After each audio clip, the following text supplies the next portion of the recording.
Here are 10 Mantis tips I used to become the first Marvel Rivals NA champion. Tip number 1. Mantis sleep is an area of effect, which means if a slippery target like Star-Lord, Spider-Man, or Magic is on you, you can aim it at a wall or at your feet to hit the targets more consistently. Tip number 2. Another way I like to use Mantis sleep besides defensively, as mentioned before, is to interrupt the enemy team's ultimates. Doctor Strange has a very easy ultimate to interrupt, so it's important to ult track when the enemy Strange has his ult and play split from your team so you can look to cancel it. You don't have to play split, but playing close to your team means you might also get caught in it, so it's usually just ideal to split yourself. Magic ult is another ultimate that can be slept, as well as Hulk's ult. Hulk is probably the easiest sleep in the game as he's so big when he ults, so I always like to tell my team before the fight starts not to shoot him so they don't accidentally wake him once he is slept. Just a fair warning as well, sleep will not last for the full duration of Hulk's ultimate if you sleep him right at the beginning, so just keep that in mind that he will wake up and try to pummel you afterwards. There's actually a second secret part of this tip. If you subscribe to this channel, you'll actually get a 50% range buff to your Mantis sleep, so be sure to hit that subscribe button. Tip number 3. Mantis excels at pocketing her DPS on her team and less so at pocketing her beefy front line. It's important to understand that Mantis is more of an off-support healer, focusing heavily on her utility and less on her straight healing numbers. Mantis' seeds last 8 seconds, which means before a fight, you can actually pre-seed a target. With this in mind, Mantis' job, fight to fight, is to keep track of your DPS, flanking DPS in particular, like Star-Lord, and understand high priority pockets. A high priority pocket is most usually when a teammate has their ultimate. For example, Star-Lord ultimate is key for Mantis to help with. The damage boost is insanely strong on what is literally an aimbot ability. For any DPS that you pocket, you should also have your healing seeds ready for when they inevitably take damage, but it's more so important to have that damage boost ability on them for when they start shooting. It's also worth mentioning that Mantis' healing seeds also apply a small healing over time effect. But each seed you place on a target applies 50 healing immediately, meaning if a target is being focused, like someone ulting or a tank being pressured in the front line,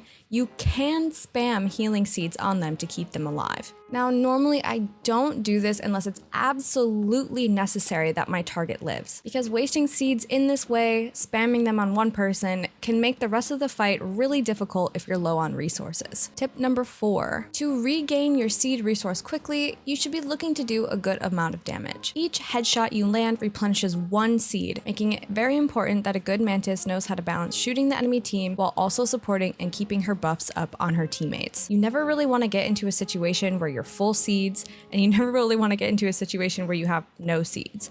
A good Mantis should be able to stay pretty much in the middle. Tip number 5. In addition to headshots restoring your seed resource, Mantis has one ability with 0 cooldown, and that's her self buff. With her self buff, you're able to apply both healing seed and damage seed to yourself at the cost of 1 seed. I only really do this in situations where I need the heal over time, as I'm being pressured by a flanker, or I'm able to push with my team very aggressively and shoot the enemy team a lot to get a lot of good damage in. I've seen some not so great Mantis players never use this ability, and while I probably use it the least out of her kit, I still use it very, very frequently. Tip number 6. Mantis is actually faster at max HP, which means you're actually able to get to some harder to reach places on maps much easier using a little bit of parkour and finesse. It also means if enemy flankers are pressuring you, you can put your self seed on for the heal over time effect and try to get away as quickly as possible. It also means if enemy flanking targets are chasing you, you can put your self seed on for the heal over time effect and try to get away as quickly as you can. Tip number 7. In addition to pocketing your DPS, Mantis's other primary job is to make sure her other support lives. Yes, Rivals isn't role-locked like some other popular shooters, but most times teams will run at least 2 supports. It is a very important part of your job to make sure you're able to heal and peel your other support players. Remember, it's also their job to keep you alive as well. If they die, you die.